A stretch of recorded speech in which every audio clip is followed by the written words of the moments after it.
Hello there, friends. This is Spencer Michaud. Today we're going to be talking about the new moon in the third decan of Pisces. I hope that you're having a wonderful Friday afternoon out there. We are going to be talking about the new moon coming up next week. We're going to be breaking down all of the elements of that new moon. We're going to be talking about its host, Jupiter, which is recently stationed direct in Cancer. We've got all sorts of things to go over. How are you all doing? You having a great couple weeks here? Took a little break to kind of get myself centered again. Last week, we've been doing a lot of work around our house, like getting rid of the clutter and making new systems. We're doing all sorts of really good, like Virgo South Node type of experiences. So hope that you've been able to get centered and organized in the time that we've spent apart. And yeah, let me know what your journey's been like the last few weeks here. I'm going to join a few friends, welcome a few friends here. Welcome all of you friends. I love seeing all these people stopping in here. Javier is here, says, hey, yo, what's up, Javier? Nice to see you. Hope you're doing well. Nice to see you here in the chat again, my friend. Cosmic Rose is here, says, thank God it's Friday. Yes, it is. Sometimes I don't even know what day it is anymore. Like when you do like kind of your own, business type of thing, sometimes the days just blend into one another. But yes, for those of you who have just a regular schedule, thank God it's Friday, right? Ronnie says, oh, good. There you are. I didn't know what time you were starting. See the link for the book club. So excited. Yes, I am. Got a new book club that's going to be starting. We'll talk about that in a second. I am very excited about that. Tarja is here. What's up, Tarja? Nice to see you. Hi, Spencer from Finland. I love it when my Finnish friends are stopping in. Nice to see you, Tarja. Hope everything is going well your way, my friend. And he says, but it's for Lord of the Rings, not sacred economics. Yeah, well, multiple things can be true. Right, Ani? We'll talk about that. Hello, friend. Laura Elizabeth says, hello from Cabo San Lucas. Ooh, that sounds like a nice sunny space, Laura.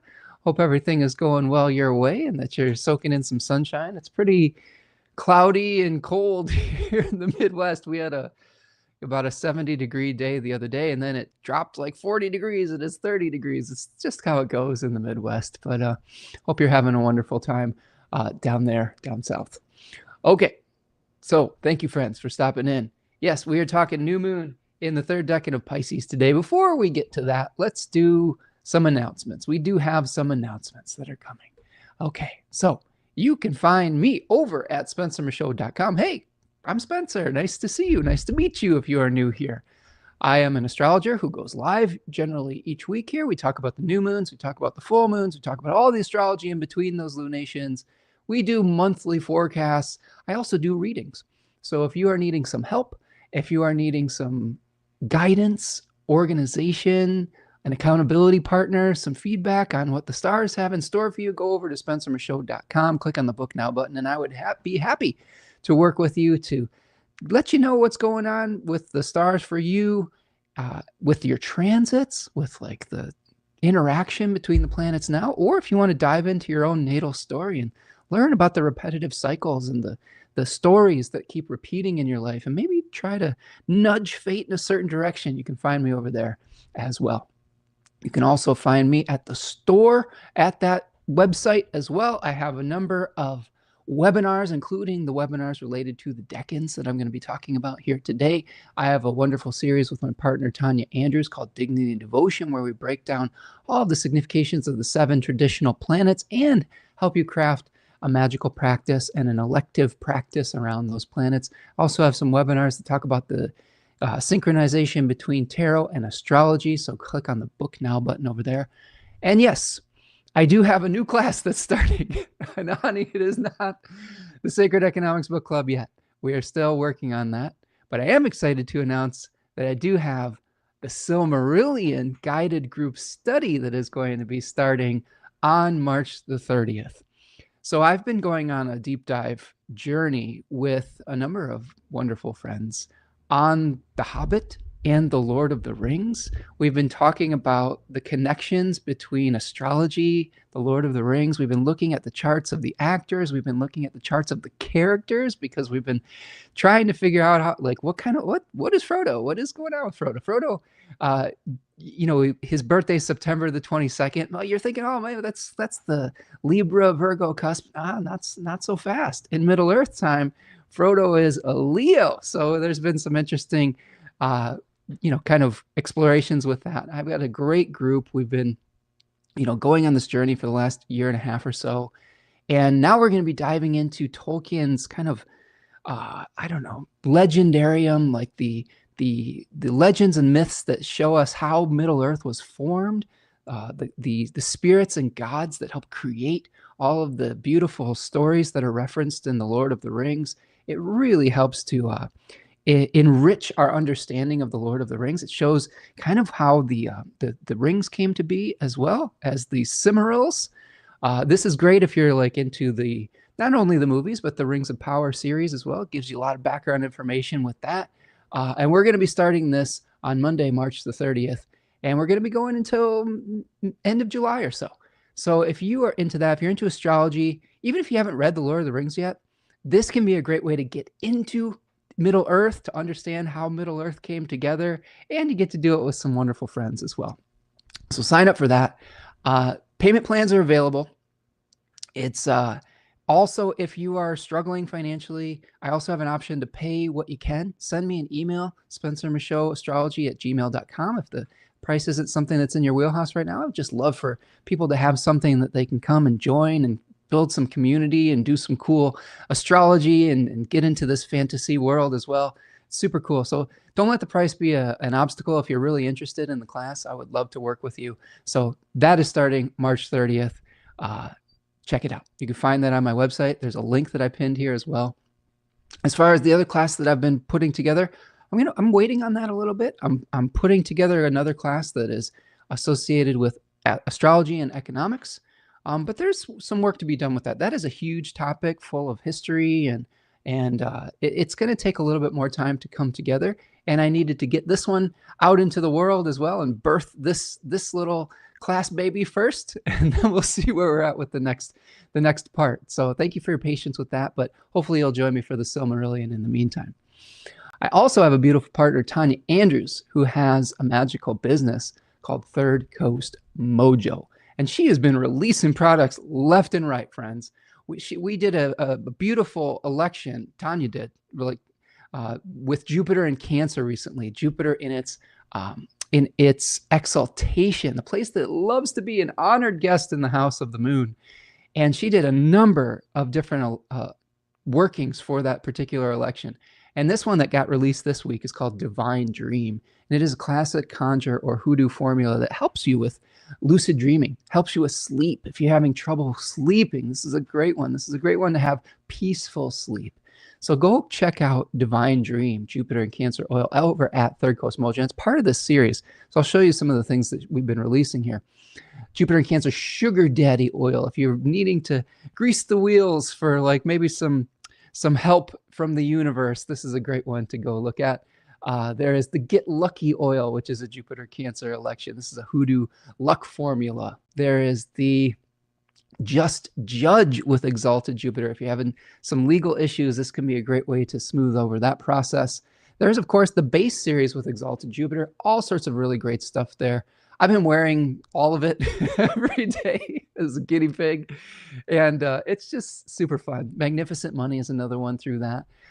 There is just wonderful stuff over there. Tanya's doing great work. She is a true artist when it comes to these elections, and the beauty that you see, that each one of these is handcrafted, and it just has a lot of love poured into it. So go support Third Coast Mojo on Etsy. And thank you so much for your support, those of you who have been supporting our business over there. Okay. I also have a newsletter. If you would like to know when I'm going live, if you want to get a notification when I'm going live on YouTube, you can click the notification bell here. You can click the subscribe to the newsletter, so you'll get a ping in your email inbox. You can also know when new products are being launched from Third Coast Mojo with that as well. You can also support the channel by going to buymeacoffee.com or purchasing a super chat while I'm live here. It really helps support the channel. It helps keep me doing the work that I'm doing. All of your support over the years has been really, really appreciated. So thank you so much for helping me to continue to do this work. It really does make a difference when you make a gift to the channel. All right, friends, those are our announcements. So we are talking today about the new moon, Pisces III. I'm just going to check back in with the chat here. Javier says it's snowing, right? This is kind of that false spring that we just had, and it's snowing again, right? Yeah, it happens. Ani says, you can't rush a proper dive into a complex societal problem, so we'll wait patiently. Thank you, Ani. Appreciate that. I know not easy for an Aries stellium, such as yourself, potentially, but you've got that wonderful Taurus rising, so I appreciate that. But I think you're right. When we're trying to dive into something that has so many layers, you don't want to rush that process. You want to make sure that you're getting the big picture first, and that's going to take some time. I'm engaging with this material, and I want to kind of get a focal point first before I make my mission statement or make my thesis statement around it. But thanks for your patience with that. And it is still in the hopper. We're just trying to do one thing at a time. Okay, new moon in Pisces. So we are looking at this new moon in Pisces, 28 degrees of Pisces on March the 18th. And we have some big picture thoughts around this. We are coming off of eclipse season, right? We just had an eclipse, series of eclipses. We are still dealing with Saturn in Aries. We just had an experience with Jupiter stationing direct, which is exciting and important. I think that when we have Jupiter stationing direct, it's not acting potentially as its opposite, Jupiter in its fall, anymore. We've been working with a working theory that an exalted or fallen planet can work as its opposite when it's retrograde. So now we have the full benefits, hopefully, of a direct exalted Jupiter. Jupiter, a planet that can help us bring order to our lives. It can help us bring peace. It can help us bring expansion, beauty, growth.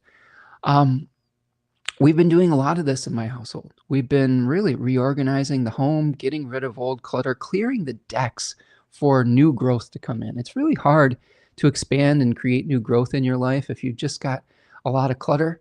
You're like choking everything up in your world, right? And our house wasn't terrible, but there were some hot spots. We had a couple closets and things that were just jam-packed full of stuff. And I'll tell you what, friends, it feels so good to let go of things that no longer serve you. And I think that this new moon is going to help us plant the seeds for what happens after we start letting go of the things that no longer serve us. When we have space, when we are centered, when we have functionality in our spaces, in our lives, and in our minds, it clears us up to visualize what we want to grow. This is a new moon in Pisces that is trine its host Jupiter, an exalted Jupiter that is now direct. We might be able to start growing behind the scenes. That we'll talk about Jupiter in the second 10-degree section of Cancer today. We'll talk about how to grow something and protect it, right?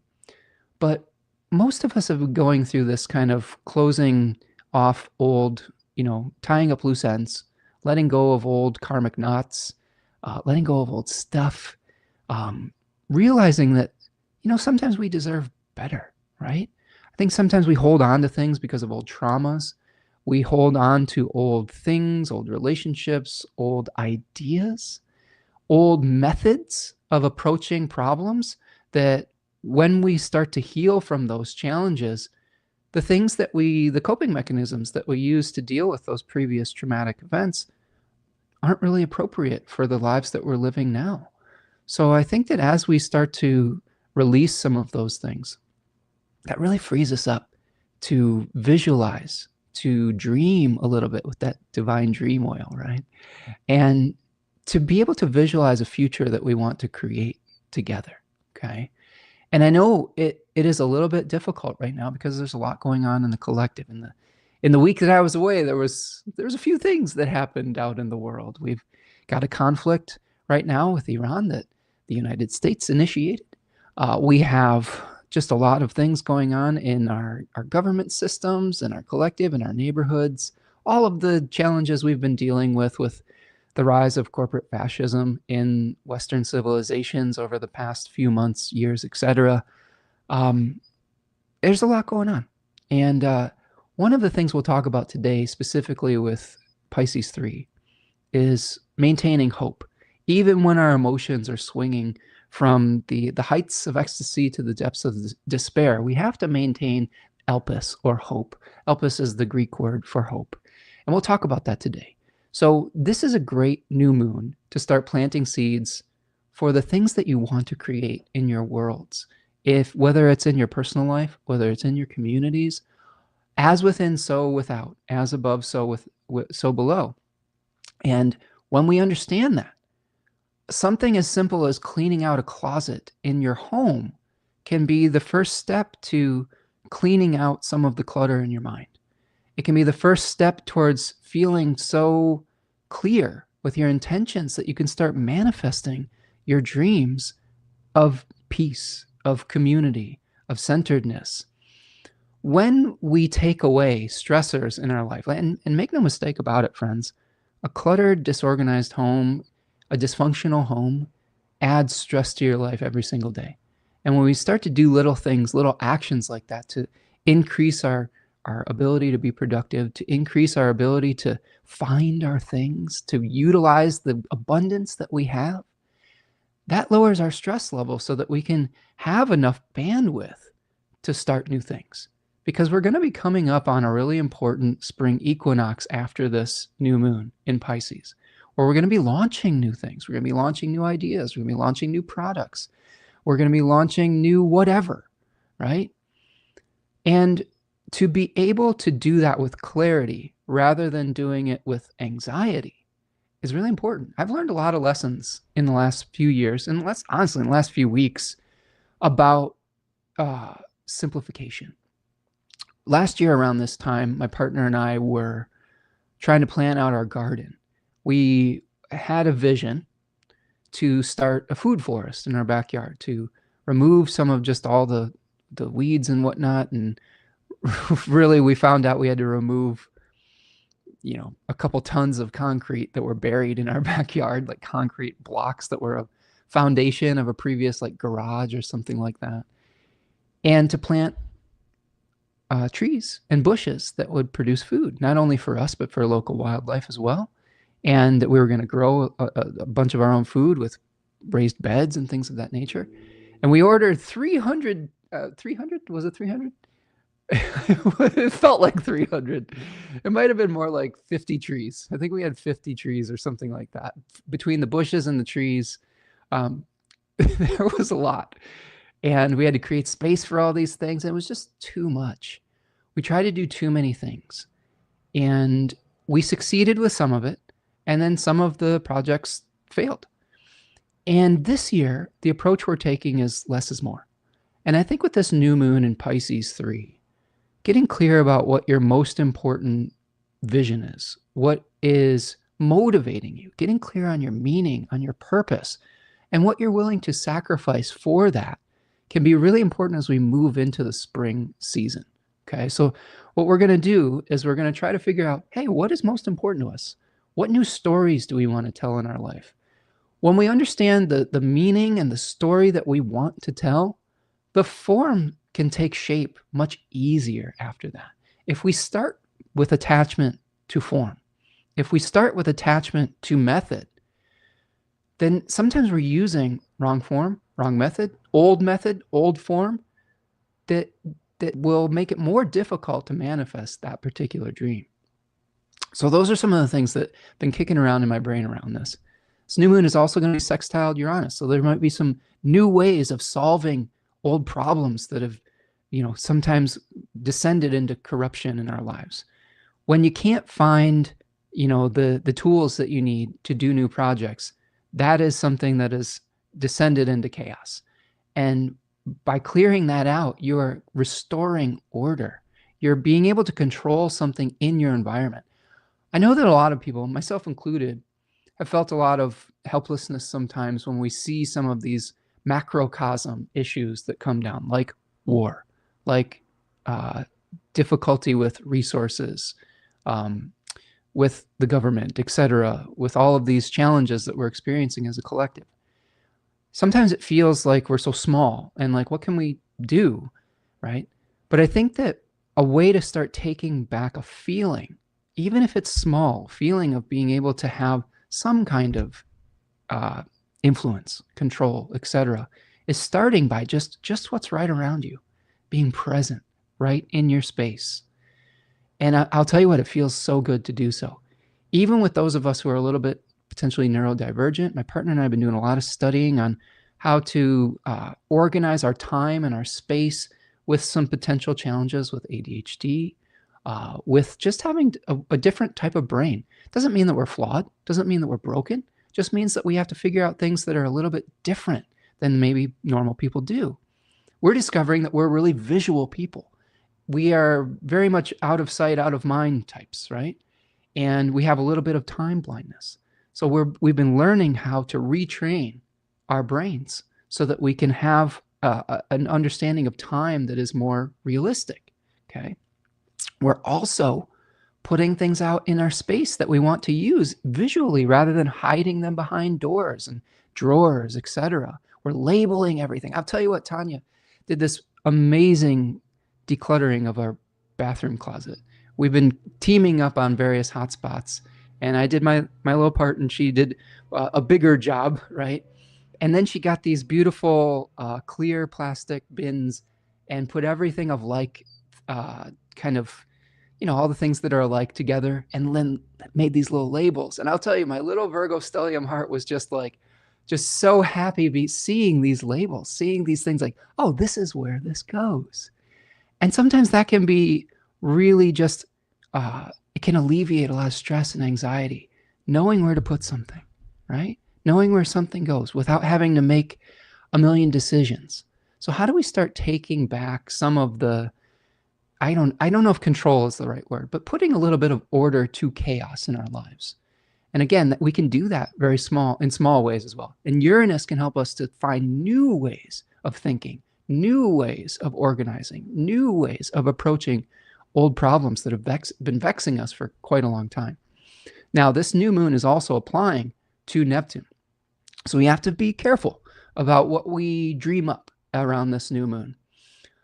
This new moon last year had Neptune in Pisces. So we may have, my story about trying to do a little bit too much.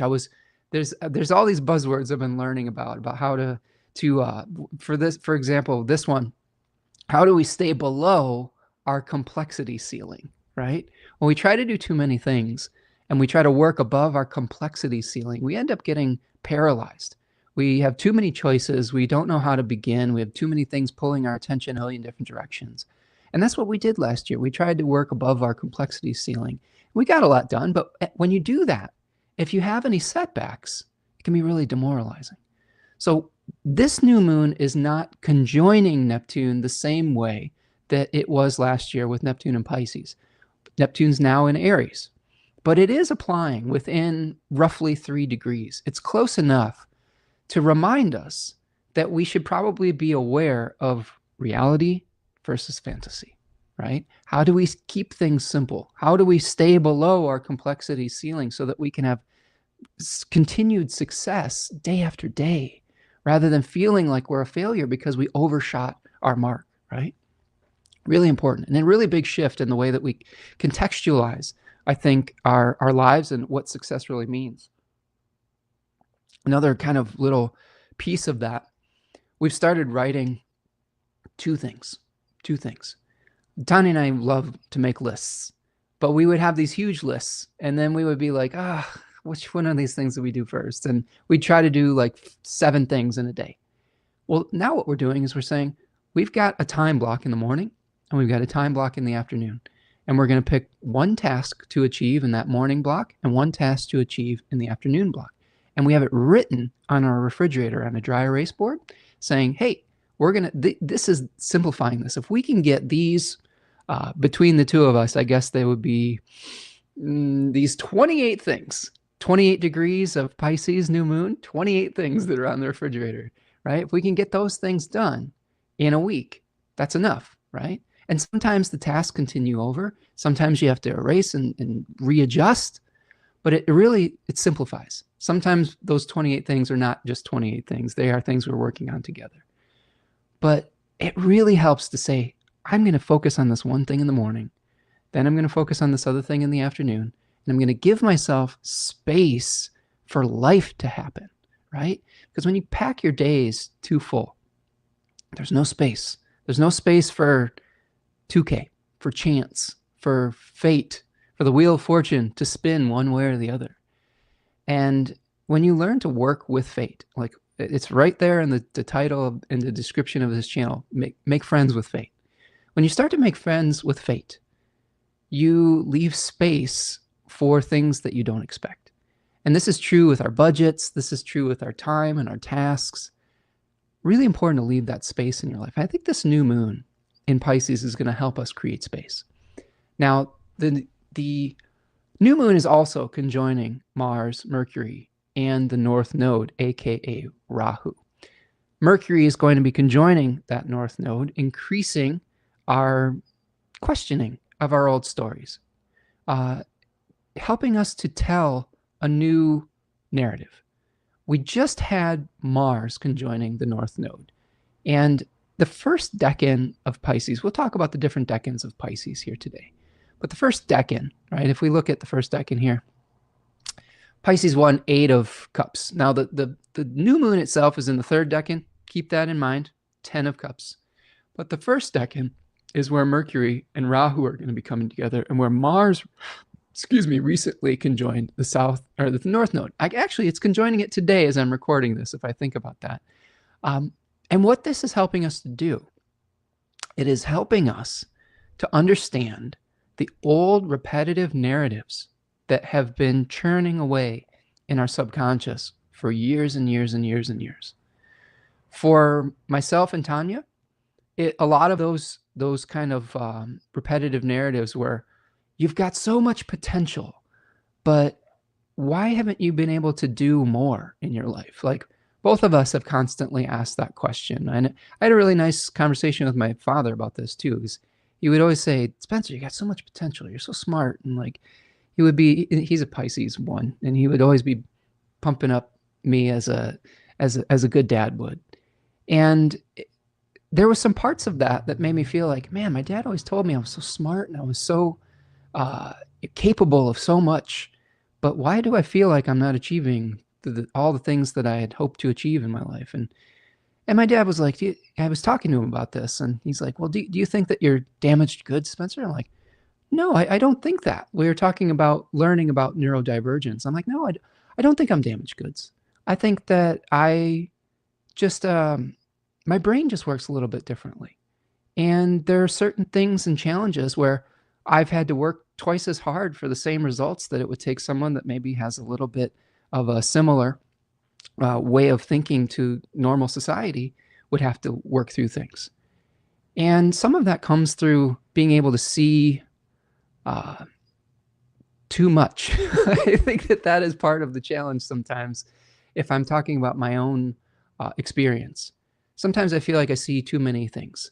Sometimes when I see the big picture in the 30,000-foot view, maybe this is 12th house issue too, where everything kind of seems a little, why bother?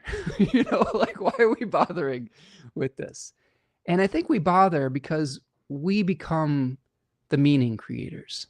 And when we start telling ourselves a new story, where we don't have to do the grandiose thing, where we don't have to, here's another example. When I was a musician, it took me like 10 years to release an album because people like Jeff Buckley, people like the Beatles. And I felt like I couldn't release an album until I was quote unquote as good as them, right? Jeff Buckley, if you're not familiar, he's up for an election in the Rock and Roll Hall of Fame after just releasing that one studio album was so perfect that it was really hard.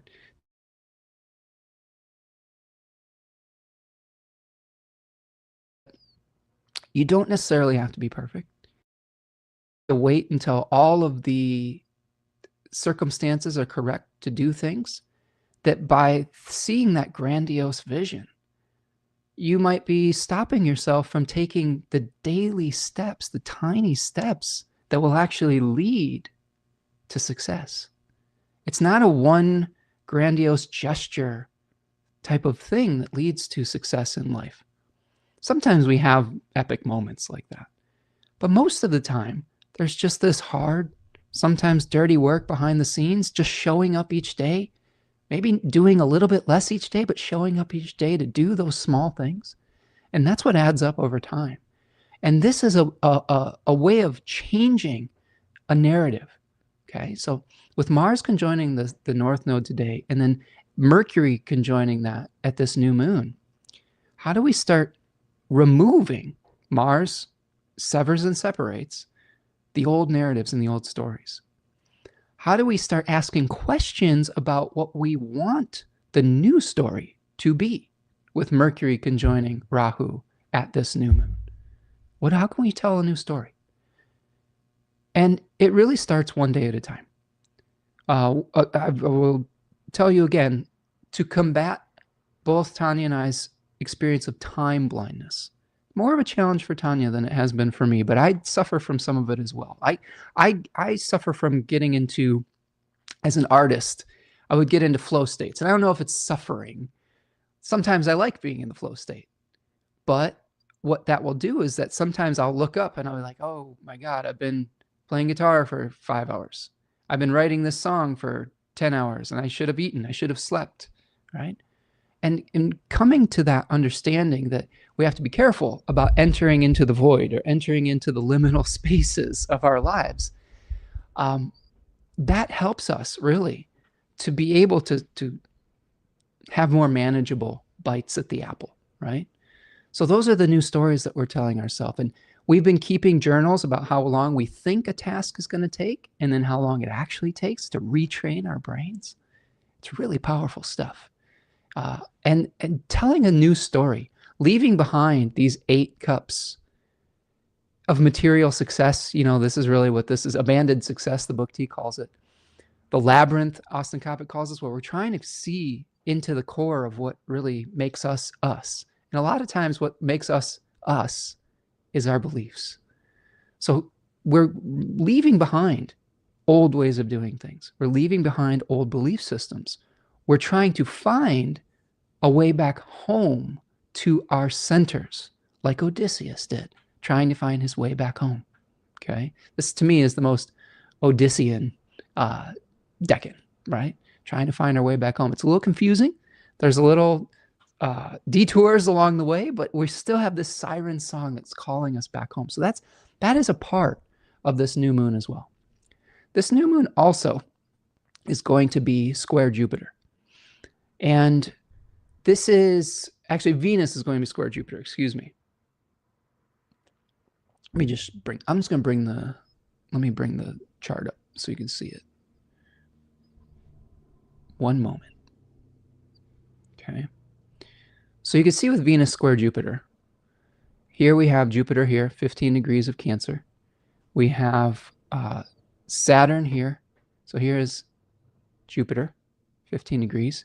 And here is Saturn at about 3 degrees, okay, just about to Cazimi, right? We're heading towards the Saturn Cazimi in the days after this. But Venus here is at 15 degrees of Aries, making a square to Jupiter.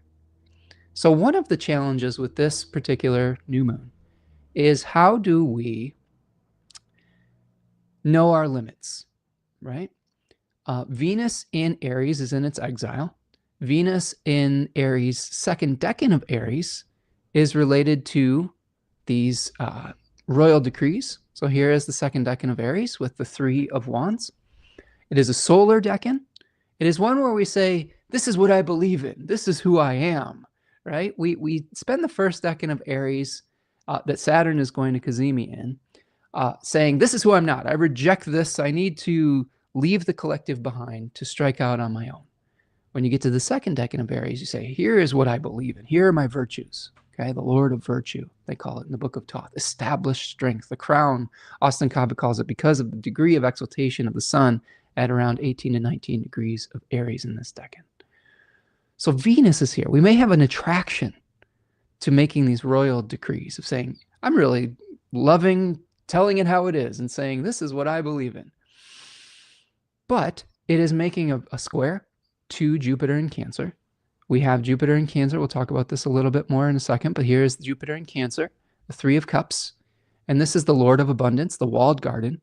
And we may have a little bit of tension between our desire to make royal decrees, to put ourselves out there, to shine our light like solar light, and this kind of energy of the walled garden, right? The energy of saying, I need to protect this. I need to put this behind a barrier of safety until it's ready, okay?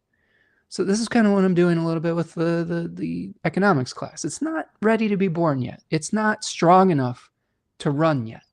Like, it has great potential, but it needs a little bit more nurturing behind the scenes before it's ready to face the world, okay?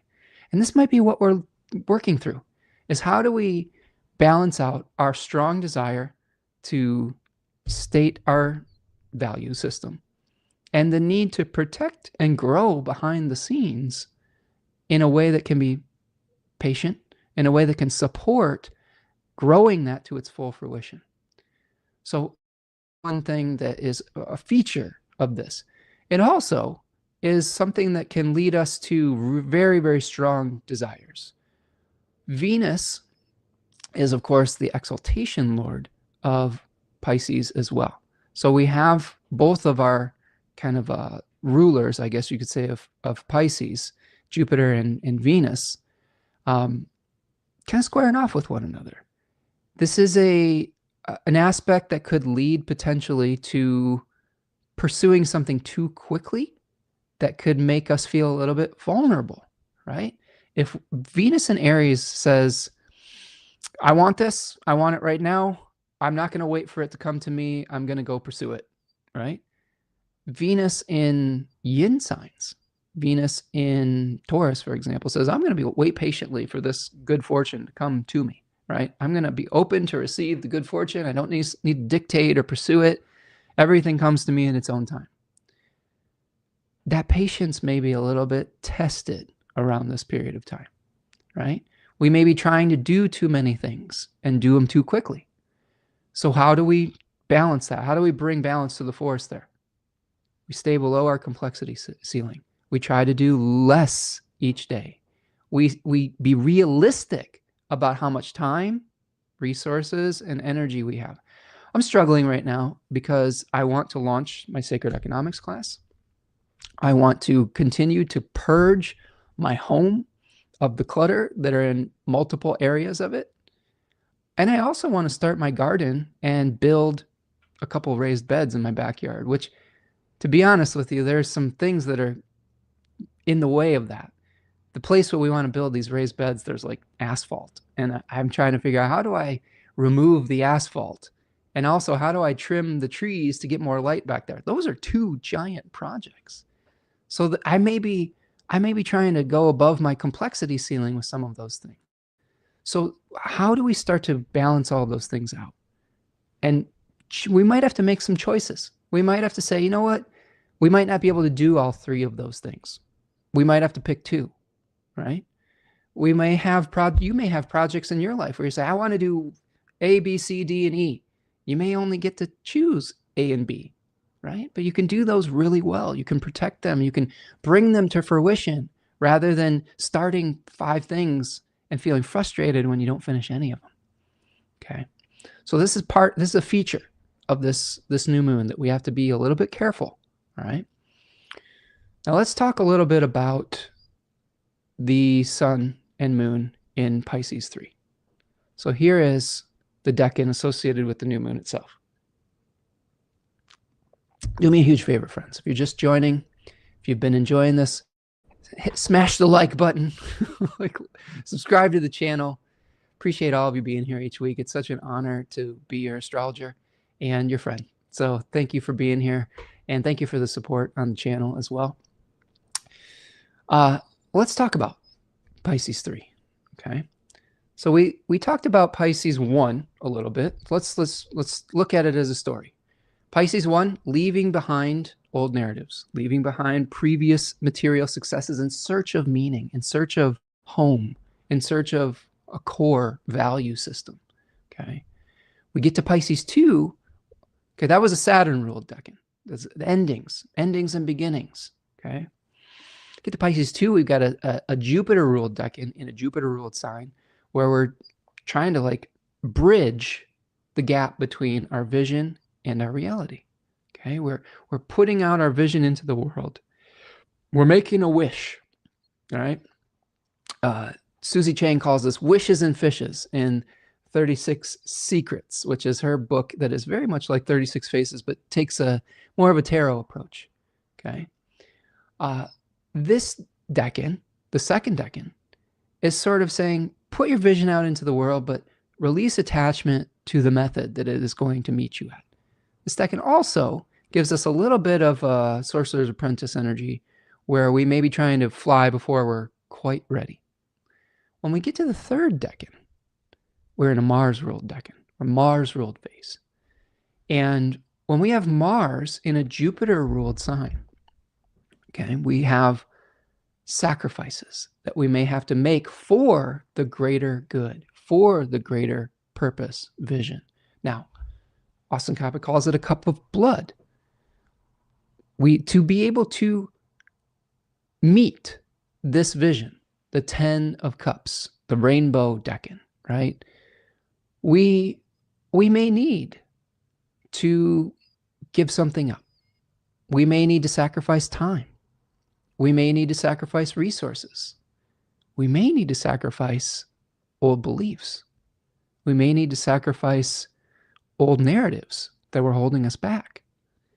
We may need to prioritize 1 or 2 projects versus 5.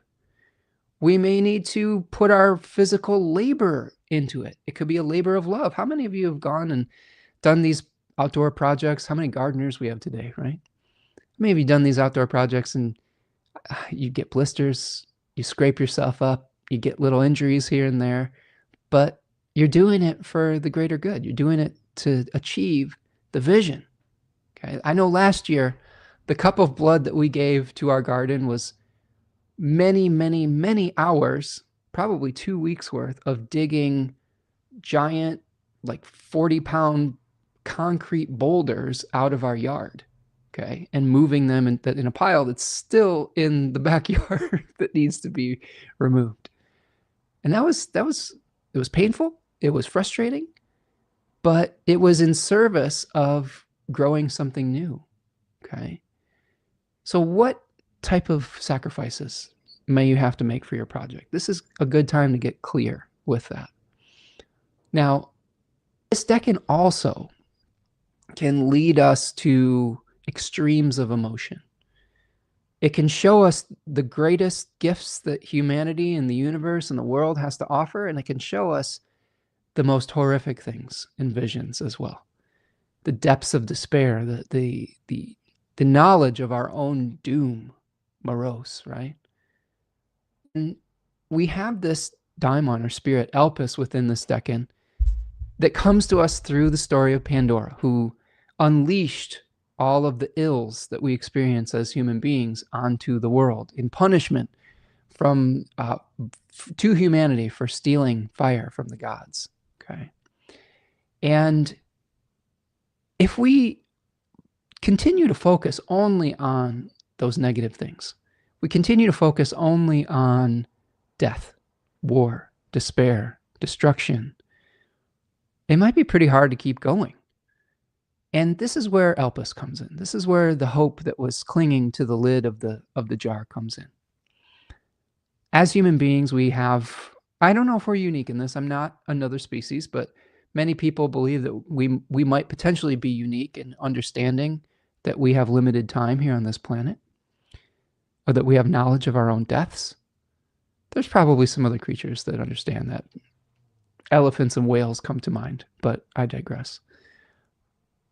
But I think when we have that knowledge, when we know that our time is limited, we have to have something that keeps us going. When we see all of this horrific things, this death and destruction on this planet, what is keeping us going? It's the hope for a better tomorrow. It's a hope that we may be able to leave a little bit of a positive mark in our time that we have on this planet, that we might be able to heal something in our journeys and contribute to the collective, or just to find a little bit of happiness for ourselves and for the people that we love and that we care about. And to do so, there might be sacrifice involved. So the cup of blood, figuring out what we need to give up to enact this dream. Figuring out whether we are playing the role of martyr or savior. There's a fine line between those two things, right? We may visualize ourselves as one or the other. I think there's a balance between those two things. We don't want to completely martyr ourselves to a cause, but we also don't want to paint ourselves as a savior when we have a role to play, but it might not be one that is as grandiose as we might envision. So how do we find the happy medium between those two things? And how do we get ready for the action that we need to take at the spring equinox? If you think about this as the last decan before spring, before a fire sign, we've got this beautiful mixture of air and fire. Susie Chang points this out in her book really eloquently, as the rainbow is a combination of the fire of the sun, the light of the sun, and the moisture in the air, right? We're seeing this transition to action. If we want to be successful with the actions that we take when all of these planets start ingressing into Aries, we need to get clear about what is really meaningful to us. Then the actions that we take are backed by a sense of purpose, backed by a sense of meaning. And that, to me, is what this new moon is all about, getting clear about that before the equinox, before the launch point, okay? Okay, checking in with our chat here. Alyssa is here. What's up, Alyssa in the Moon Den? Hey, Spencer, she says, nice to see you here, my friend. Go check out Alyssa and her beautiful magical candles. She's got some really cool stuff over there. Thank you for joining us today. Nice to see you, my friend. And Williams is here. Says hello from Los Angeles. How you doing, friend? Nice to see you. It's nice to see a new face here in the chat. Thank you so much for stopping in. I love your little avatar there. You have such a kind face. So thank you. Thank you for stopping in here, friend. Okay, so we've talked about the sun and the moon in Pisces 3. Let's talk a little bit about Jupiter here. We've touched on it, but we've got this second decan Jupiter in Cancer, 15 degrees. This is a place that Jupiter is very powerful. 15 degrees, 14 or 15 degrees is the degree of exaltation for Jupiter. We have Jupiter at the height of its power. What does Jupiter represent? Traditionally, Jupiter is a planet that brings order to situations. It helps bring all the elements together to help achieve a goal. In modern times, we think of it as growth, expansion, good luck. All of those things can be true. They are helping us to have the conditions that are right and propitious for life. But I like the traditional understanding of bringing together all the elements to be able to achieve a shared purpose, a goal, bringing order to our sense of chaos, right? If you think about Jupiter, its opposite planet really is not a malefic planet. It can act as a malefic, but its opposite is Mercury. And Mercury tends to destabilize, right? It asks questions. It casts things into doubt. It says, well, did you think about this? Did you think about this part? What about this? What about this project? What about the 10 other projects that you're trying to work on? Jupiter says, nope, we're going to bring all the elements, body, mind, and spirit together to achieve this singular goal, right? And this is a really powerful time for doing that. Now, this decan, second decan of Cancer, you see the 3 of Cups with the 3 graces, being able to bring together and harmonize with others in our community. So this is a great time to get communal support. Austin Cabot calls this the walled garden. There's a spirit in this daimon called Heracles or Hercules. This is another decan that is related to being tested, right? Being tested by the family. Hera, the mother of Hercules, really put Hercules through the mill.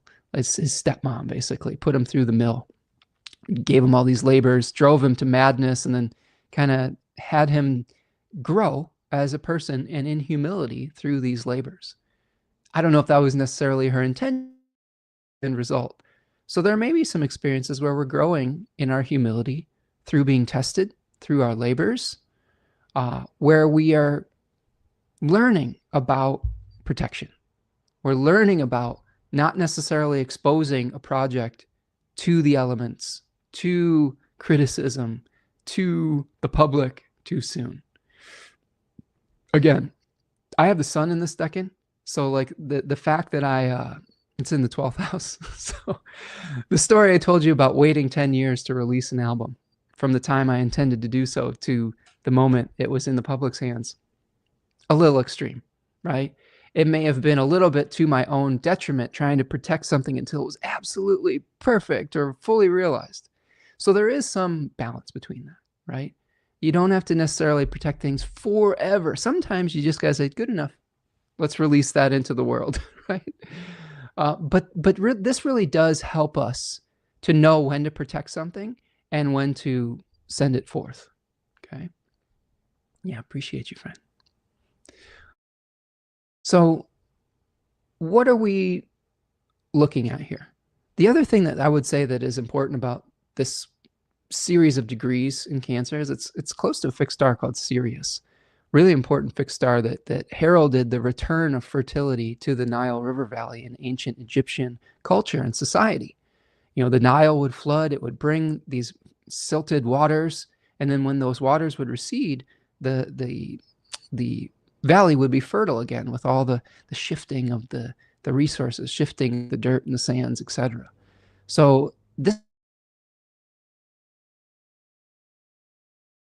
area of our life as well. Really powerful, powerful moment. Okay. The first aspect that this lunation is going, let's take a look at that. Okay. So let's add this back here. And we've got two. I know it's going to be even smaller. Just bear with me. The first aspect that this, that Venus-Jupiter square. Okay. So here's our first aspect. It is a square from the moon in Aries 2 to Jupiter in the second 10-degree section of Cancer that we just described. So oftentimes when we have a first aspect, this is the first lunar aspect that happens when the moon is released from something called being under the bond. Generally, this is when the moon is not visible, right? When we have a new moon, it's a dark moon, right? It takes a few days for it to emerge with a little sliver of light, little waxing crescent, right? And the first aspect that it makes can show us some of the challenges of getting started with this.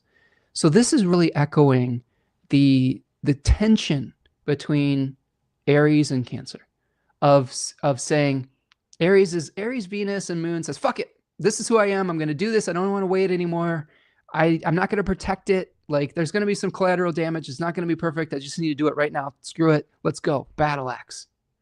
Or Cancer says, well, I don't know. Maybe I should wait 10 years. Like maybe I should protect this. Maybe I should nurture it, you know?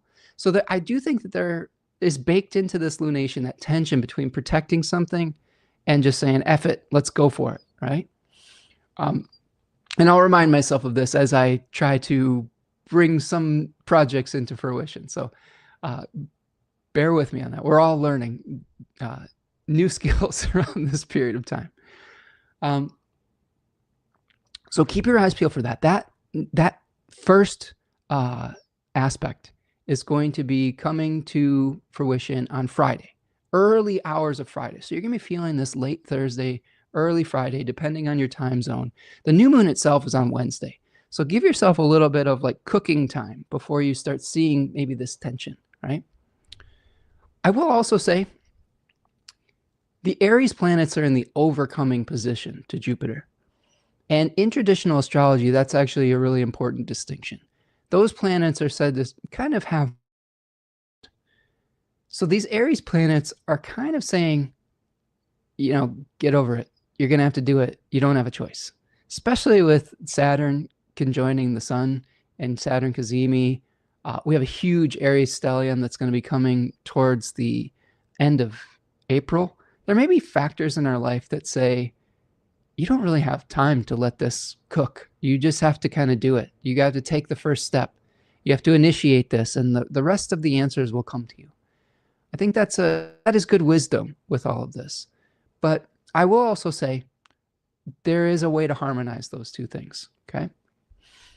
All right, so that is our first aspect. So what I'm going to do now is I'm just going to take you through the planetary aspects that are going to unfold between the new moon and the full moon. So we have a full moon that is coming up in Libra, okay? Second deck in Libra, squaring Jupiter, okay? So the full moon, the sun and the moon are going to square that Jupiter. So it's important that we don't over assert ourselves, right? We don't over promise, we don't overdo it. Another reason, friends, that I've just, taking my time with this other project that I was hinting at, I'm trying to contextualize 1,000 years of economic history. That's a lot. It is a lot. And we may have to figure out how to simplify that so that we're not getting overwhelmed with trying to work through an issue that is too big. I also, right now in this moment, I think I have a good understanding of the problems. I'm still in the process of researching the solutions. And the last thing that I want to do is open up the wounds, open up the problem, and then not have something reasonable to guide people towards for the healing process. I don't have a problem tearing down our illusions if we have a way to rebuild stronger. And that's still formulating in my mind right now. That is still, it needs more reading, research, etc. And that to me is a responsible way of going about this. This is true in my practice of astrology with clients as well. I sometimes will go significantly over time with clients because I sometimes will tear down the illusions through the chart, but I would never in a million years just send someone out on their way without attempting to build that back up through telling a new story, through restoring balance and harmony and equilibrium. And sometimes that takes extra time.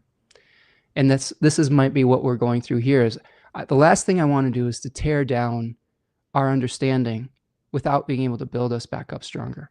So that might be something to consider when you're going through your own projects and lives here too. And this doesn't have to be like with our egos or with our belief systems. You have to have a plan to restore something. Like when you're cleaning your house, for example, a more tangible example. Sometimes you have what's called the messy middle.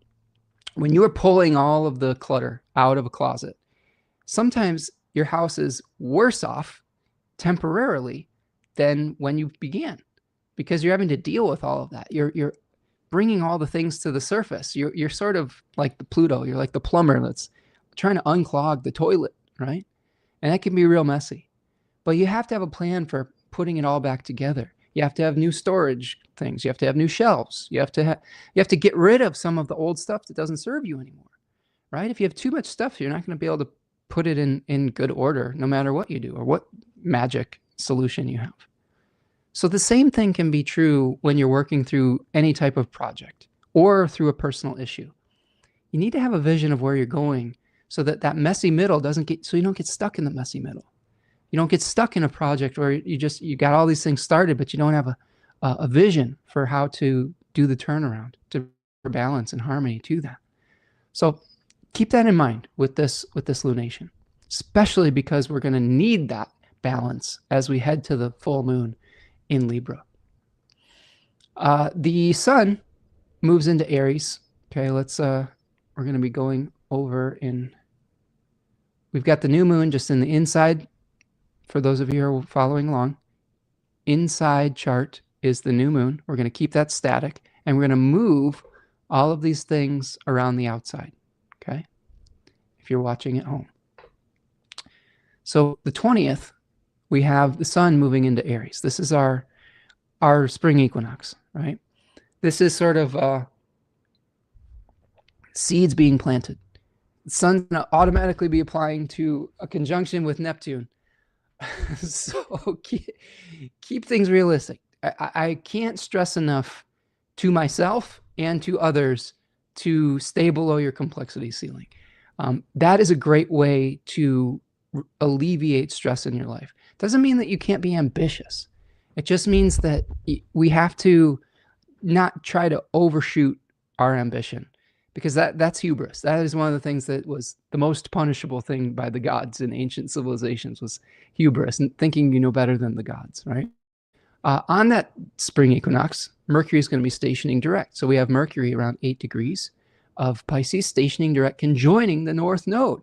So a lot of questions, telling the new story. We've severed and separated from some of the old belief systems, some of the old methods of doing things, some of our old stuff too, whether it's inside our brains or outside in our environments. And now we have Mercury stationing direct, conjoining the North Node.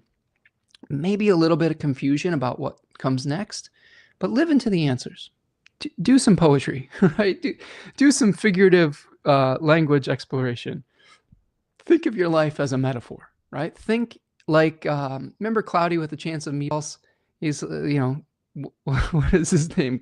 Flint Lockwood was like, I don't understand fishing metaphors, but really what his dad was trying to teach him was lessons about life through fishing metaphors. I've been on Tanya and I, mostly me, but I'm dragging Tanya along with me. I've been on a Karate Kid fixation recently.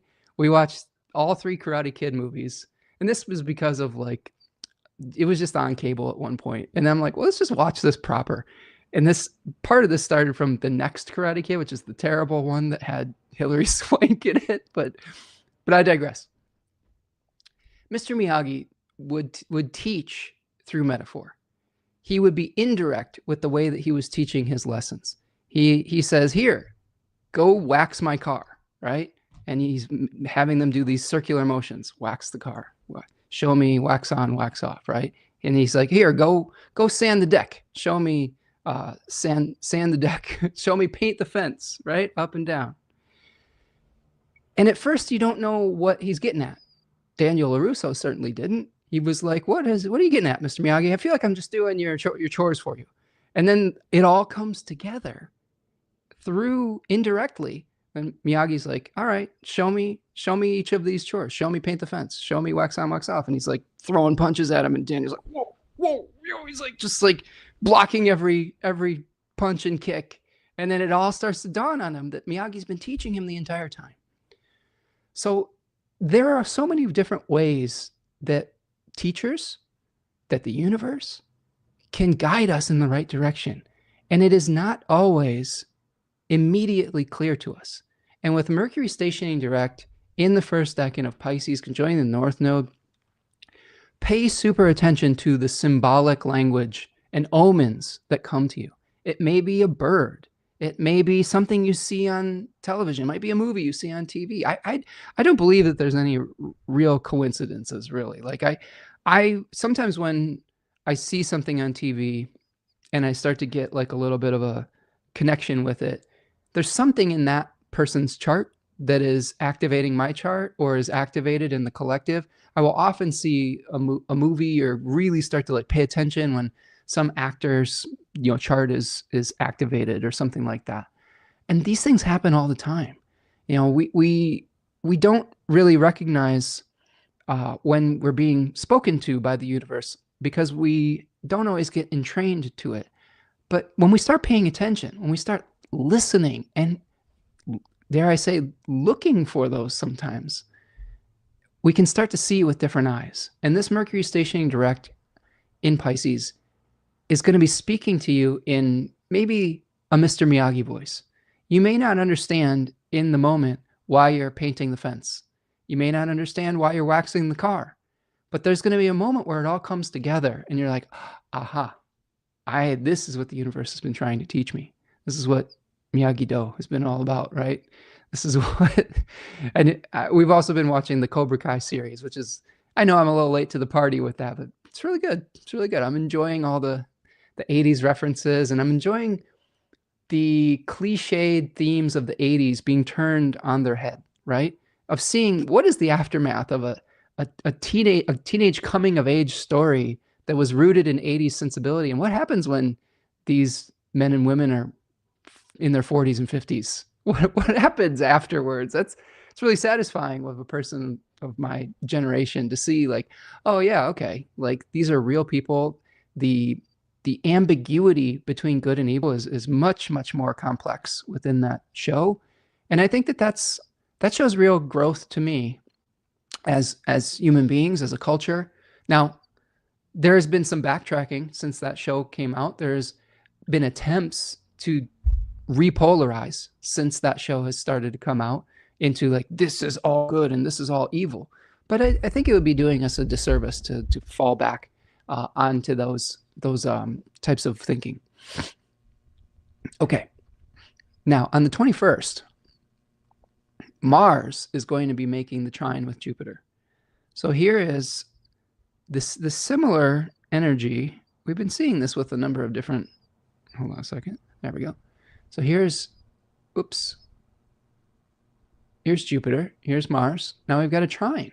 Okay, we had a Sun-Jupiter trine before this, and now here we've got this Mars-Jupiter trine. Being able to take action on our dreams, I think, is a really important part of this Mars-Jupiter trine. And it's something where we may be taking that leap into the unknown. Maybe we don't have all the information or skills yet, but we know that there's just kind of a guardian angel for whatever we're working on. This is a good time to take that leap into the unknown. I'm going to go through these a little bit quickly because we went through a lot of this on the astrology of March, but this is just a helpful review now that we've got more context. This is what's beautiful about astrology, is we can ground it in context once we experience more life, right?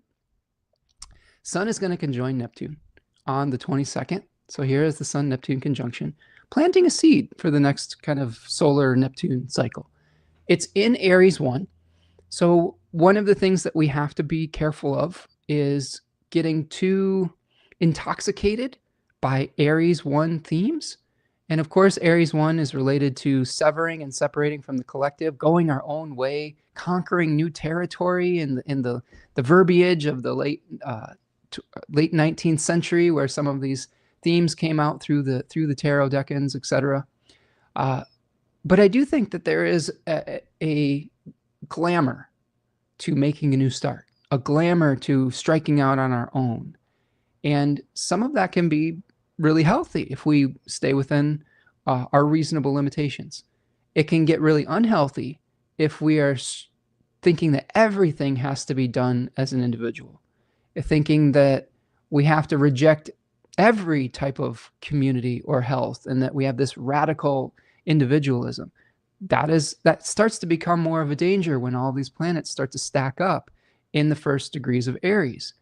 I'm here to tell you, I'm here to remind you that Aries energy is one part of a larger circle, a larger phase, right? A story, a larger narrative. It's one chapter. And we don't want to get stuck in that. When a little seed is pushing through the surface, it is utilizing its yang, aggressive energy to bust through to the light. But once it does, it starts expanding its leaves. It starts putting roots down. It starts blossoming flowers with pollen to attract and interact in relationship. So we think of Aries as the opposite to the relationship sign of Libra. And in some cases, that is true, but everything is relationship. And we don't want to get stuck in the mindset that we can't work with others, especially with the stack up of Aries energy. It is one phase that initiates interconnectedness. So keep that in mind with the Sun conjoining Neptune. Mercury conjoins the North Node on the 23rd. Okay, so here's Mercury in the North Node. I mean, this is, I think, the second time that Mercury has passed over the North Node. First time was retrograde. Now it is happening direct. So another opportunity to ask questions about the stories that you create, the stories that are operating underneath the surface that are either creating limitations in your life or propelling you forward. Now, the 25th is a pretty big day. So we have Saturn Cazimi is really the big news on the 25th. Okay, here's 4 degrees. And this is Saturn being renewed in the heart of the sun. We also have later on in the day a first quarter moon. Okay, so if we look at this first quarter moon here, sorry, let's talk about the Saturn Cazimi first. Okay, renewal in the heart of the sun. Saturn is in its fall in Aries. It is sometimes difficult to create structures in society, which Saturn is known for, when we are only operating from an individualistic viewpoint. Saturn is exalted in Libra when we take into account fairness, balance, another person's perspective, when we make laws that work for everyone rather than just for a certain tiny individual sector of society. When Saturn is Cazimi in Aries, we might be seeing more structure created around one individual's desires rather than the needs of the collective. We've already seen this happen as Saturn is moving into Aries. We basically, in the time since I've talked to you last, we had what was told to us as a negotiation with a specific deadline that was basically just the rug pulled out from underneath those negotiations, and then bombs started dropping. This to me is one of the manifestations. Saturn in Aries is part of this story of saying, well, we were trying to find a solution, but then we just bombed them anyway before the deadline was even up, like just rushing in with collateral damage. These are the types of things that don't really serve anybody but the individuals that are enacting those policies. There was no approval from Congress. It was just one person or one small handful of people that decided that that's what they were going to do. So you see this in the collective. You see impulsiveness. You see things that have great ramifications for the collective, but maybe they're not really that well thought out. Maybe there is just this impulsive energy towards it. And when the sun's coming together with Saturn, this is showing us a new structure. And again, that new structure may be based on some of those Aries qualities. Now, from the positive, maybe there's a way we can initiate something specifically in the Aquarius and Capricorn areas of our life, because that's what Saturn is providing resources for. Now, the sun is exalted in Aries, so it is bringing, we have really an interesting mixture of energies here, an exalted sun and a fallen Saturn. So the sun is very powerful in Aries, where Saturn is very weak, okay? This is the type of energy where we might need to slow down. I think that's just spoken like a true Cancer sun. Just slow down a little bit. Put on your Saturn and Aquarius oils from Third Coast Mojo and take a big picture viewpoint. Try to figure out what the best initiation energy is in ways that aren't going to burn every single bridge in your life. You can start something without wielding the axe, right? That we see described in 36 Faces. We have to restore balance through our pronoia and our choices when the planets are encouraging us to take actions that may not be in ours or other people's best interest. So how do we restore that equilibrium and harmony? Sometimes it's through seeing things from multiple perspectives, seeing things from the other person's point of view, slowing down a little bit, being patient. All of these things can help counteract some of the more negative challenges of Saturn Cazimi. Now, keep in mind that the seeds that are planted around this period are going to become visible around April the 11th, when Saturn emerges from the beams. And I've got some notes on that. I'm going to be talking a lot about this in the astrology of April, but keep an eye on this upcoming revelation from Saturn out from under the beams and into late April, because there is a ton of stuff that is activating both Trump's chart, both the Epstein's moon in his natal chart, even though he's deceased. And there is a lot of stuff going on around that period of time. And it's all squaring Trump's Mercury in Cancer. There is a huge Aries stellium in the exact degree of Epstein's moon. There is also a huge place where that stellium is going to be taking place where Saturn is going to be retrograding back to. So the events that are initiated with this Saturn cazimi, there's going to be a lot of unfolding of those stories through late April. And that is not going to be the end of the story. A lot of these events are going to be unfolding. And another date to keep an eye on with that is December 10th, because December 10th is when Saturn stations direct at the same degree that 7 degrees of Aries that we're talking about with that big stellium. Also, there was some cool things, some interactions that I was seeing with Pluto going out of bounds around the eclipse in August, the Leo 3 eclipse. Pluto goes out of bounds, which in the southern declination, it generally speaks towards returning power to the people. Pluto out of bounds in the northern declination, tyrannical authoritarianism, things of that nature. But in the south declination, revolutions, power to the people, etc. Pluto will go back in bounds the same day that Saturn stations direct at 7 degrees of Aries on December 10th.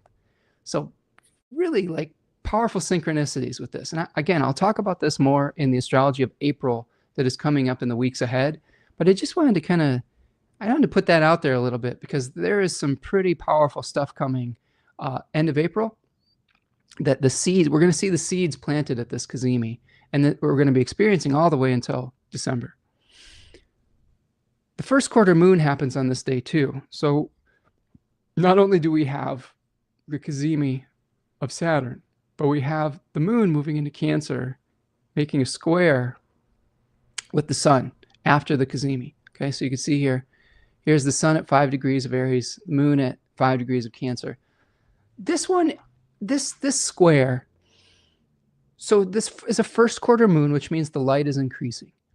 Oftentimes, the way that I like to contextualize these now, after really absorbing a lot of Austin Coppock's work in 36 Faces, what it seems to me, just from reading that entire book probably about 1,000 times, is when the moon is waxing at these first quarters, we might need to increase the qualities to overcome a challenge of the moon, the qualities of the moon, to be able to achieve the goals of the sun.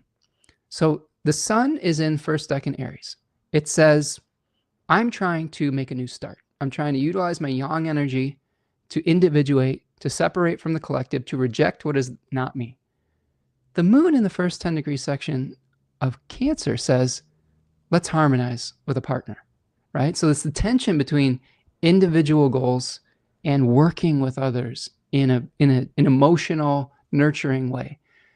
If we go by the theory that I'm postulating through reading that material, we need to increase our ability to create win-win situations around this first quarter moon.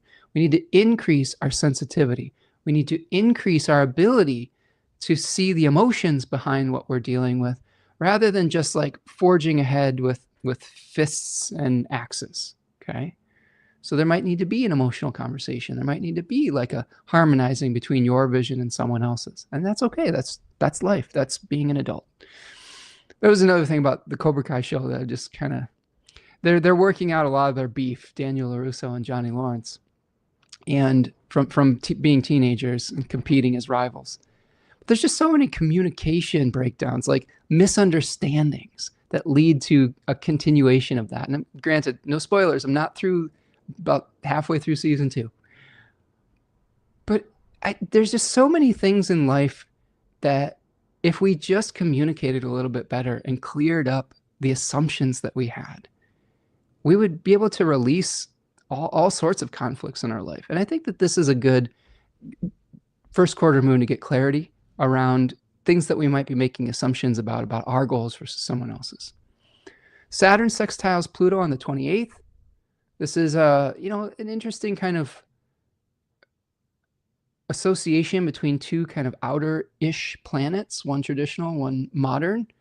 And this is where we're seeing Saturn in Aries making contact with Pluto in Aquarius. This is one where just kind of a revelation, I think, of things that have been repressed. I think oftentimes this is a maybe potential for consequences to corrupt actions with Saturn and Pluto coming together. Or maybe with Saturn in Aries, maybe these are consequences for people that have been othered, that are not necessarily fair or just.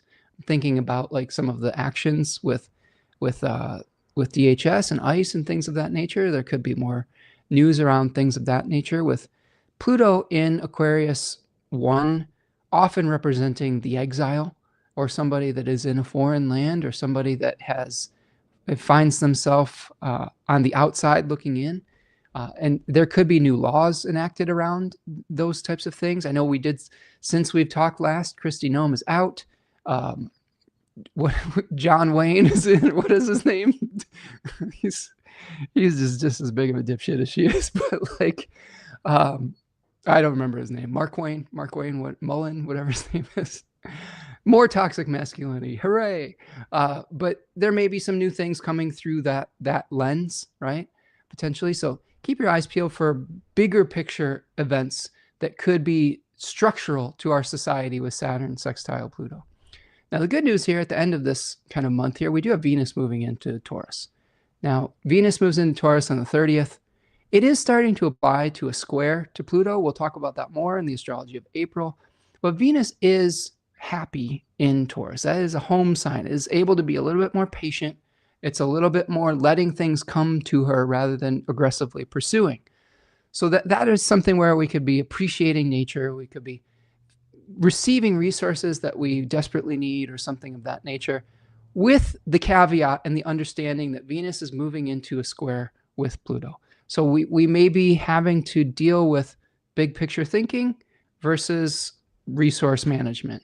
Okay, like the first decan of Taurus oftentimes will lead us to take actions, practical actions, because of a fear of scarcity. So there may be some fears of scarcity that come through this square, but we can take the actions and make the plans to alleviate those with planets moving through that decan. That builds us up to that full moon in Libra 2 at 12 degrees of Libra. Okay, so this is our full moon. Okay, here's our full moon. I'm going to just put that on the screen here. Now we'll just look at that briefly. So this is a full moon, square Jupiter. So we start off this lunation with Venus square Jupiter. Now we have the sun and the moon square Jupiter. So take heed at this new moon of what types of kind of expansions that you're trying to do that may be pulling you in too many different directions. Because when you get to this full moon, there's going to be some compromises that you might have to make. You may have to sign agreements. There may be contracts involved. There may be a need to see someone else's perspective to create good fortune for all parties involved. This full moon is also very close to a fixed star called Algorab.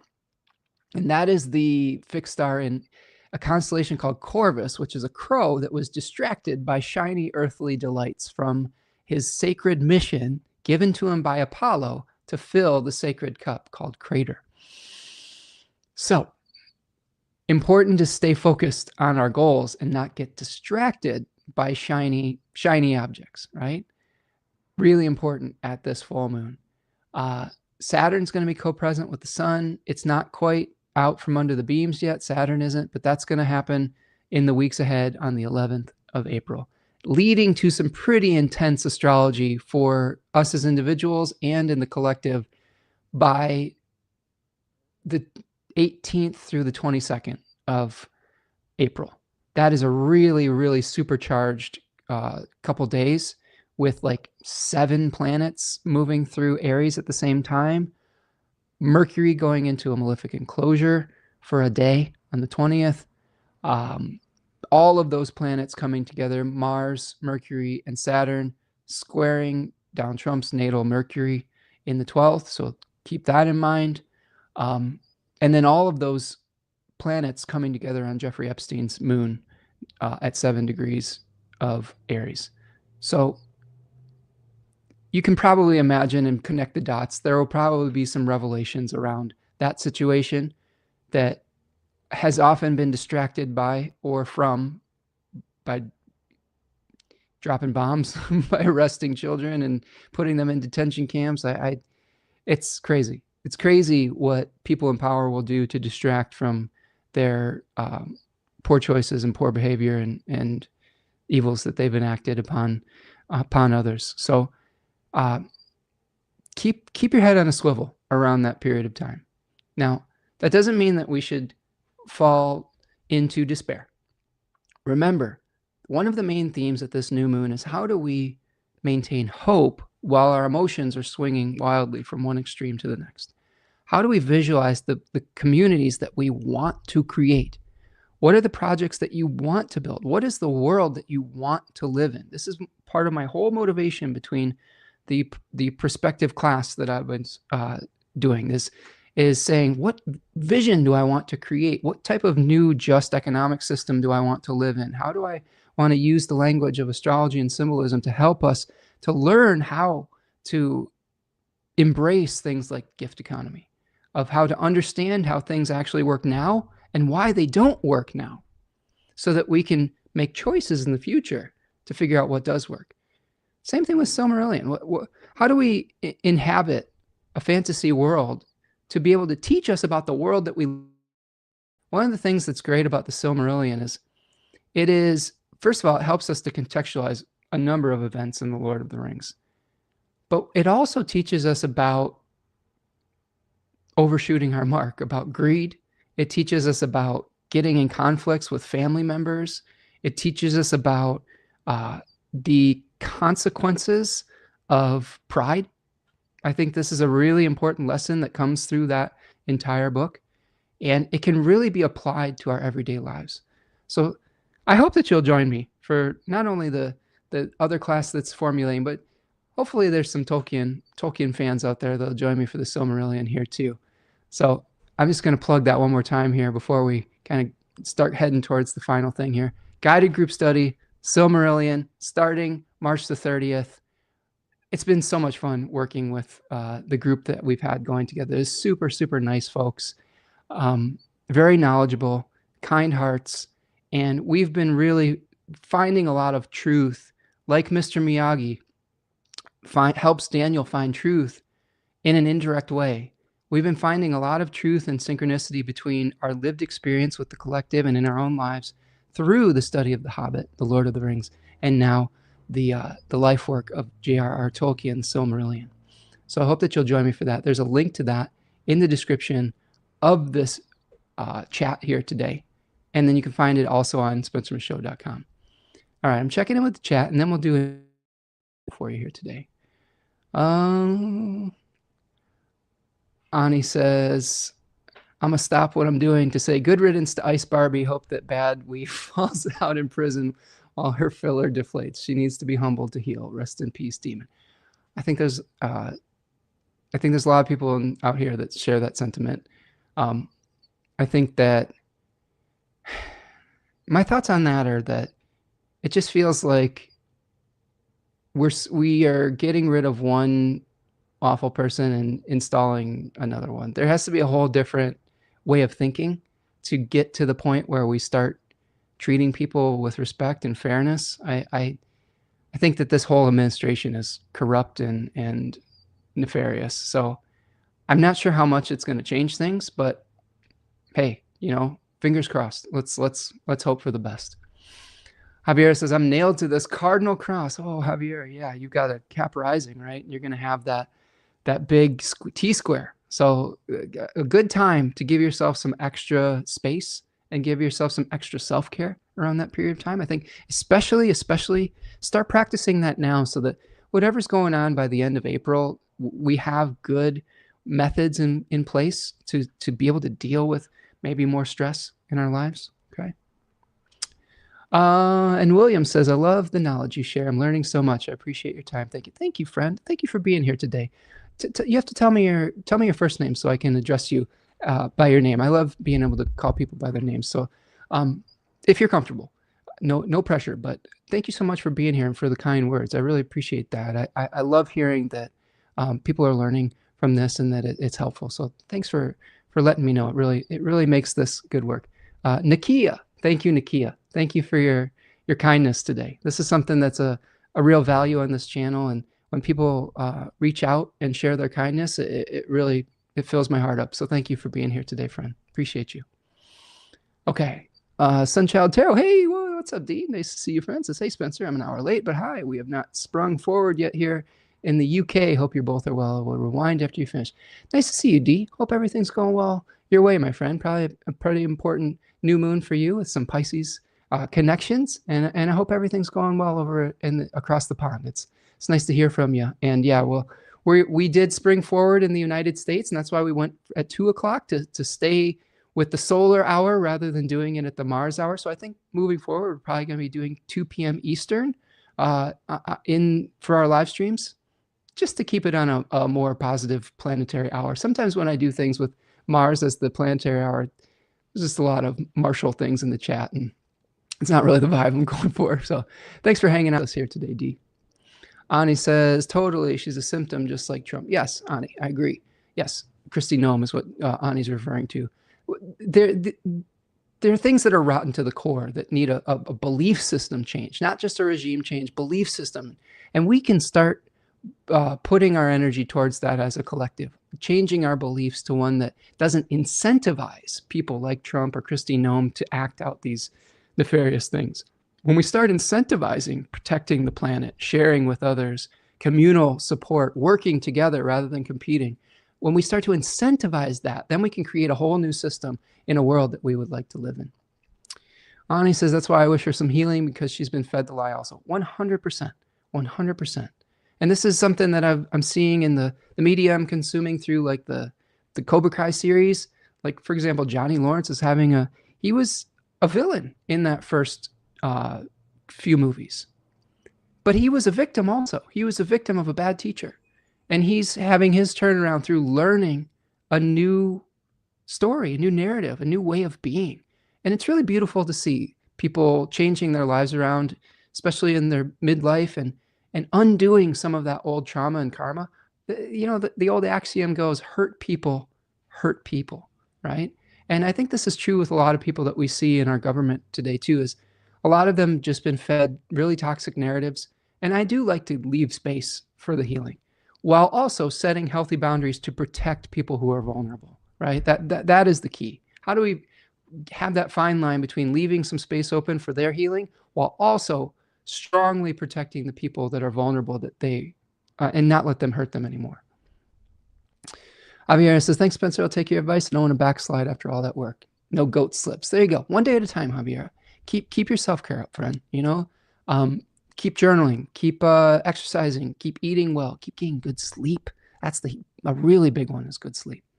And then delegate. Stay below that complexity ceiling, right? Don't try to do too much.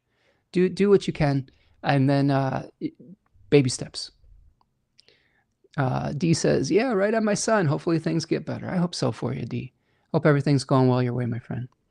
Rose says, being here is part of my self-care. Thanks, Cap Rising. I appreciate you, Rose. That fills up my heart to hear that, because I love being able to put out, hopefully, maybe just be a little bit of an oasis within some of the chaos. My Libra part of spirit in Libra 3 is very happy to hear when we feel more centered and balanced after maybe there's just some chaos going around. I love being a restorer of some of that peace and balance. So appreciate you saying that. Ani says, no one is past hope, yet the cycle of abuse, how to rehabilitate the broken while protecting the innocent. 100%. No easy answers to that, but worth asking the question and worth trying to figure it out. Because if we just cast those folks into exile, then they don't heal. And then they just fester beneath the surface to rise up again later in a different form. This is what we're experiencing in America. A lot of the racism, the sexism, the xenophobia was just pushed underneath the surface for hundreds of years. And it never got healed. It just festered, and it rises up in a different form. And if we don't heal the things behind what created Trumpism and all these things, or racism, or this toxic wealth gap, inequality, xenophobia, if we don't heal those things at the core, they will just keep coming up again and again. So yeah, I agree with you. Let's cut it off at the roots, or heal the roots and create better roots. High five, Goat Fam. Javier says, good. All right. So I do have for you an I-Ching, and it is one that preaches patience. Here is hexagram number 5, which is called waiting, and it's moving to 29, the abyss. So hexagram 5 translates to calculated waiting, biding your time, waiting for rain, nourishment, replenishment. It says, because of circumstances that are beyond your control. First of all, let me read the judgment. Let me go back. Waiting. Sincerity and faithfulness bring shining success. Perseverance brings good fortune. It is beneficial to cross the great river. Now, I'm going to quote from Jack Balkin's The Laws of Change. Because of circumstances beyond your control, you must wait patiently. You cannot take direct action at present. Nevertheless, you must have faith that things will work out for the best eventually. Just as we cannot force the rain to fall, we cannot force propitious circumstances for action. Instead, we must let them come to us, just as the rain will eventually come and replenish and nourish the earth. There are two kinds of waiting: the apprehensive waiting of the weak and the calculated waiting of the strong. The weak person waits out of fear and despair and becomes increasingly filled with anxiety and agitation, so finally plunges ahead at the wrong time with disastrous results. In contrast, the strong person waits because waiting is the best way to maximize the chances for eventual success. Such calculated waiting is a sign of strength, not weakness, of assurance, not resignation, of competence, not deficiency. While the weak person waits ever fearful that matters will spin out of control, the strong person waits knowing that success is inevitable and that all the elements for success will appear when the time is right. Okay? So let's wait with hope rather than with fear. Okay? Now, the changing lines, the first initial line says, waiting in the countryside. It is beneficial to rely on what is enduring, no blame. Jack says, you may be anxious about impending difficulties, but your problems are still a long way off. It is best to live each day as it comes. Continue in the regular rhythms of your life. Do not engage in extraordinary exertions out of fear or apprehension. Do not waste your time or your strength worrying about what might lie ahead. In this way, you will conserve your energies for the future. That's really good advice. And I think that's really the language of Jupiter and Cancer speaking to the Aries planets. It's like, we don't want to waste our energy prematurely. We don't want to burn out. We need to pace ourselves. And this is a great way to do so. The third changing line says, waiting in the mud will bring about the arrival of robbers. Mud is earth mixed with water. Hence, it symbolizes that one has already gotten into danger. The line describes a person who does not properly prepare for an advance, whether out of foolishness, anxiety, or bravado, but rushes forward without fully considering the consequences. Trying to cross a muddy stream gets one bogged down in the mud, and hence one finds oneself waiting in the mud. People stuck in the mud can be easily ambushed, and others will no doubt take advantage of their weakened and exposed condition. In the same way, your premature actions have made you vulnerable to attack or manipulation by others. But do not give up hope. Remember, there's that word again, hope. You may still be able to extricate yourself. However, you must remain calm and exercise the utmost caution. You did not wait for the right moment for action or prepare yourself adequately before. It is essential that you do so now. So there's two really messages in that, two different lines. One is saying, hey, it's important to wait. Don't make a premature advance. If for some reason we've already made a premature advance, it's time to chill out a little bit. It's time to prepare ourselves so that you can be prepared now for what you have to do moving forward. So you don't make things worse, so you don't get stuck deeper into the mud, right? Okay. This is changing to the hexagram number 29, the abyss. This also translates to water, darkness, danger, despair, the abysmal, but also courage and devotion, maintaining faith, pushing through the rapids and getting through to the other side. The judgment in this hexagram says, repeated abyss. If you are truthful and sincere and follow your heart, then you will have success and your actions will bring esteem. Jack Balkin says, you face a difficult and dangerous situation. You cannot wish it away. You must rise to the challenge and handle the dangers in front of you. Water symbolizes danger, and water also symbolizes the proper way to behave during times of danger. Water is a part of nature and behaves naturally. No matter what happens, it is true to itself. It flows forward without pause. It fills up every place it travels, no matter how lowly. It does not hesitate to move downward in order to move forward. It does not refuse to travel through dangerous places or take a plunge.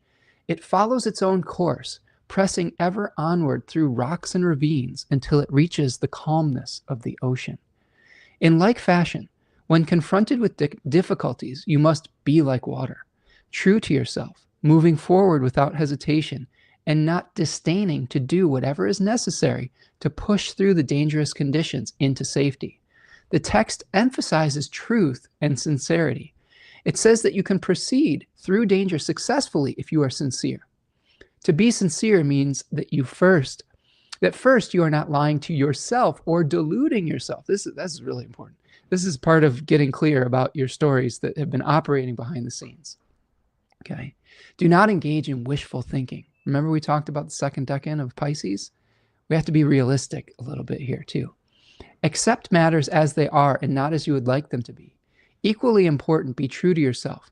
Understand who you are and what you believe and what you stand for. It sounds a lot like Aries 2 that we've been talking about today too. Sincerity also means that you are connected to and making use of all of your emotional resources. You must summon up all of your courage. If you can master yourself, you are in the best possible position to master the situation. And once you have gotten in touch with your heart, you will instinctively know what you have to do to survive. Being honest with yourself does not mean pessimism or despair. Quite the contrary. The lesson of the Book of Changes is that true courage comes from confronting yourself as you are, making use of what you have inside of you, and not running away from your nature. Let me pause here for a second, because this has been really an enlightening couple weeks for my partner and I for this particular type of realization. It's not beating ourselves up for the way that our brains work. It's understanding the way that our brains work so that we can optimize our environments and our actions to take advantage of the gifts that we have and maybe some of the challenges that we face. I think when you come to terms with how you or your brain or your environment really want to operate, it can make those choices so much easier. And you have to be realistic about where you are in that regard to really get to that point. And how do you work with the gifts that you were given, the chart that you were given? How do you work with it rather than against it? Okay.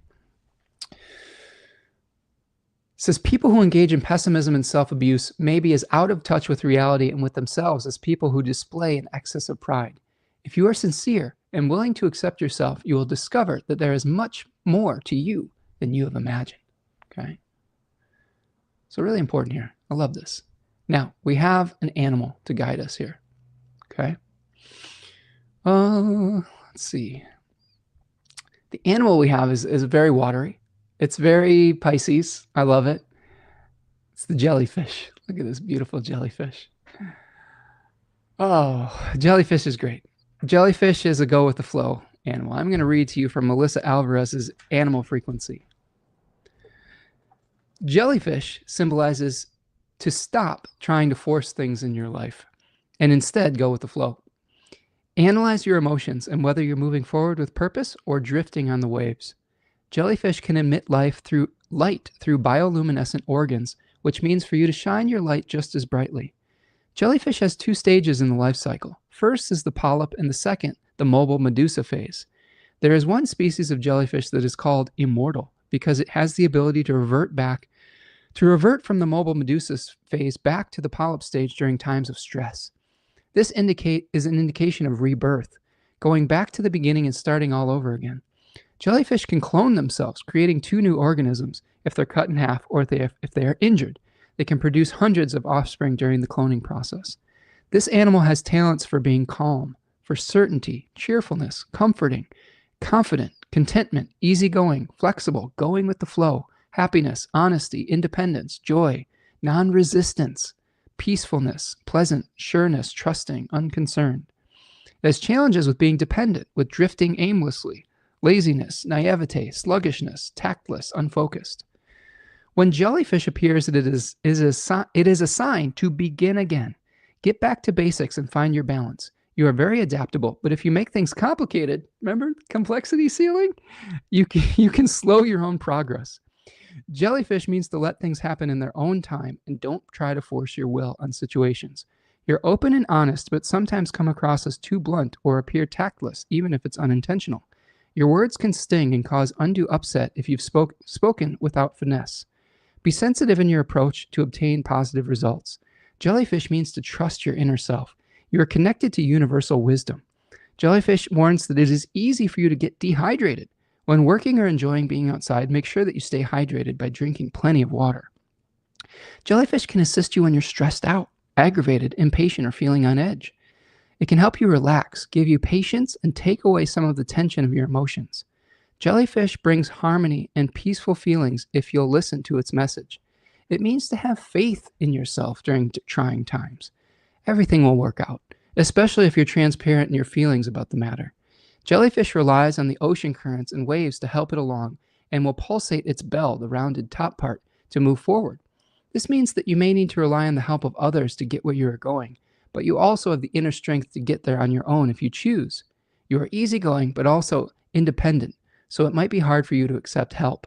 Acceptance is an integral part of jellyfish. It doesn't question, but accepts what is going on around it. You are too unafraid to accept what is. You too are unafraid to accept what is and handle difficult situations with ease and fluidity. You're a loving individual with deep emotions. Jellyfish means things are looking up in your life. So let's go with the flow. Let's release our stress, find ways to center ourselves. Breathe, as Mr. Miyagi would say. In, out. In, out. I love Mr. Miyagi. I miss him. You know, what's fascinating about Mr. Miyagi? He's a Cancer with a Taurus moon. And you know who else is a Cancer with a Taurus moon? Your friendly neighborhood astrologer right here today. So I find a lot of connection with Mr. Miyagi and the way that he goes about his life. And hopefully we're learning how to breathe, how to become centered. We're talking about symbols that'll be lessons for life.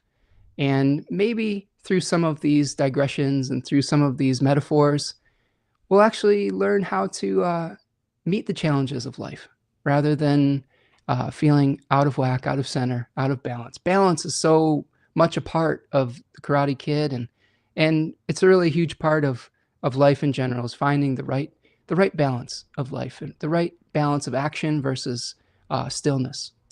So I hope that you'll find that in your life moving forward, especially through this new moon in Pisces. Thank you so much, everybody, for hanging out today. Do me a huge favor. If you could like the video, subscribe to the channel, sign up for the Silmarillion. I would love to work with you. Ani says, wow, 2 hours when we don't distract you with all our thoughts. Thanks, Spencer. Appreciate you. Appreciate you, friend. I don't mind people putting things in the comments. It is nice to interact. And we do the best that we can. And we find the right balance between interaction and with, you know, staying on topic. So thank you, those of you who have interacted today. Javier says, I think jellyfish came up last summer. Yeah, I mean, some of these things repeat, right? We have different cycles in our life for the astrology, and we have different cycles in our life for the animal guides that are helping us to move forward. Javier says, I wonder if the videos connect in some way. It'd be an interesting exercise, wouldn't it? Jellyfish is so wise. Yes, exactly. Tina is here. Says hello from Oklahoma. I love your profile picture there. The kitty there with the Pink Floyd. What is that? What is oh geez. My brain is just shorting out that album. Dark Side of the Moon. There you go. The little Dark Side of the Moon cat there. Nice to see you, Tina. Thank you for joining us here today. Ani says, jellyfish is so Neptunian. I love this animal. Yeah. With a new moon that is really close to Neptune, I think it's a good guide for us.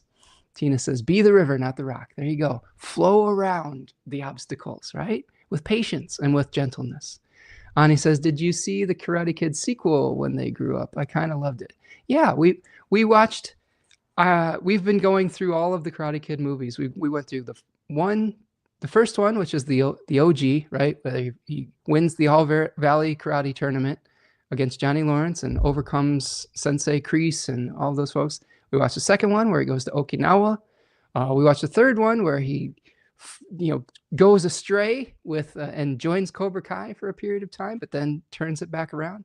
And we just started season 1 and 2 of Cobra Kai, the show that is when they're adults now, when they're in their 40s and 50s, and continuing the beef, but healing from some of their trauma with each other. It's really good. I love it. I'm really enjoying it so far. So yeah, it's good stuff.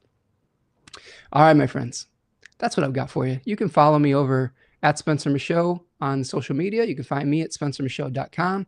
Remember, we've got the guided group study, The Silmarillion, starting on March the 30th. You can find a link in the description of this video and over at spencermichaud.com. Make sure you go support Third Coast Mojo over on Etsy. And that, my friends, is what I've got for you. We're coming in under the 2-hour mark. We did it. Mission accomplished. Have a great weekend. Have a great new moon. One day at a time. Try to relax. Do some things that you enjoy while also doing some difficult things to heal from some of your past trauma. Put your space in order. Get rid of stuff that no longer serves you, whether it's physical stuff or whether it's belief systems or old stories. And we'll get through this together. We can do it with kindness. We can be the kind people that the world needs right now when it's a lot of examples of hate and intolerance. We can be that change that we want to see. So thank you so much for hanging out with me today. And we'll see you the next time. All right? Take care, friends. Peace.